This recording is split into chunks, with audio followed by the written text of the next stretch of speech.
She asked if I was alone. I said yes, but I wasn't. Not anymore.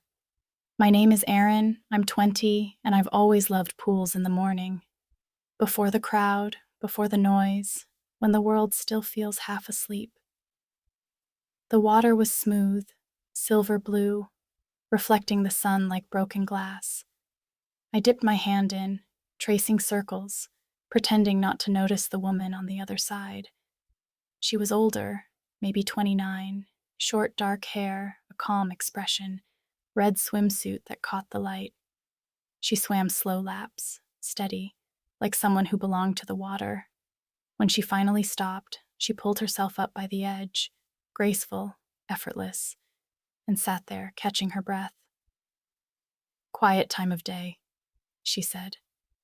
"The best time," I replied. She smiled, soft but knowing. "You come here often?" "Only when I want to think, I said. "You?" "Only when I want to stop." That answer made me laugh, and she joined in, though neither of us really knew why. Her name was Lena. She worked nearby, stopped by after long shifts to reset. She asked what I did. I told her I was studying design, but mostly collecting unfinished ideas.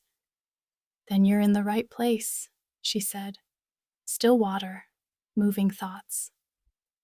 The sun climbed higher. Light scattered across the surface, rippling over her shoulders and mine.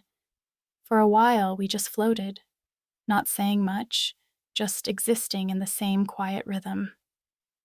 "You're younger than I thought," she said suddenly, not as judgment, more as observation. "Is that a problem?" "No," she said. "It just explains the way you look at things." "The way I look?" "Like you're trying to memorize everything before it disappears." I didn't answer. She wasn't wrong. When she stood to leave, she wrung water from her hair and smiled down at me. "Same time tomorrow?" "Maybe," I said, trying to sound casual. "You'll come," she said, turning toward the steps. "You don't strike me as someone who likes unfinished stories." I watched her walk away, the sunlight following her like it had decided who it belonged to. The pool went still again, but it didn't feel empty. Not anymore. She was already there when I arrived the next morning, hair damp, skin glistening from the water, that same red swimsuit catching flashes of light. The pool was quieter than yesterday. Only the hum of distant cicadas filled the air. "You're early," she said, looking up. "You said you'd be here," I replied. She smiled.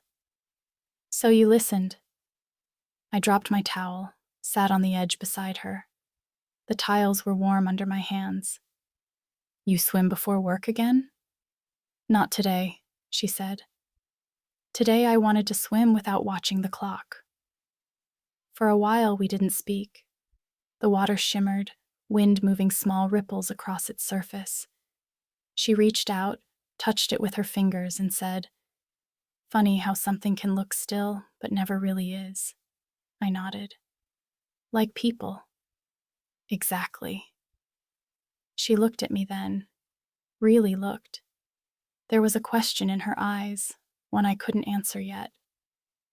We slipped into the pool, the water closing softly around us. I floated on my back, the sky above wide and endless. She swam close enough that I could feel the movement of her arms beneath the surface. "You think too much," she said quietly. "Maybe I do."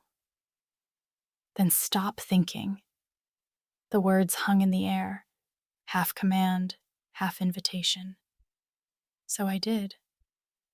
For a few moments, I just let the sun, the water, and her presence do what thoughts never could: silence everything. When we climbed out, the sun was already starting to fade behind the tall hotel walls. I sat with my knees drawn to my chest. She handed me her towel. "Keep it," she said.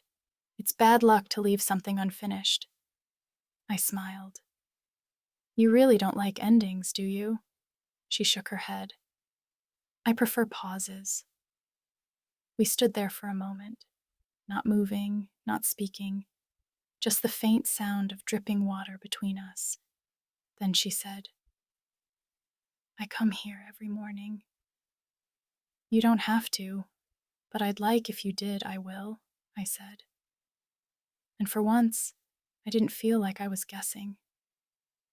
As I walked away, I turned back once. She was still by the water, tracing circles with her hand, just like I had the day before. The light caught the surface, broke into 1,000 little pieces, and for a moment it felt like the world was made of quiet promises.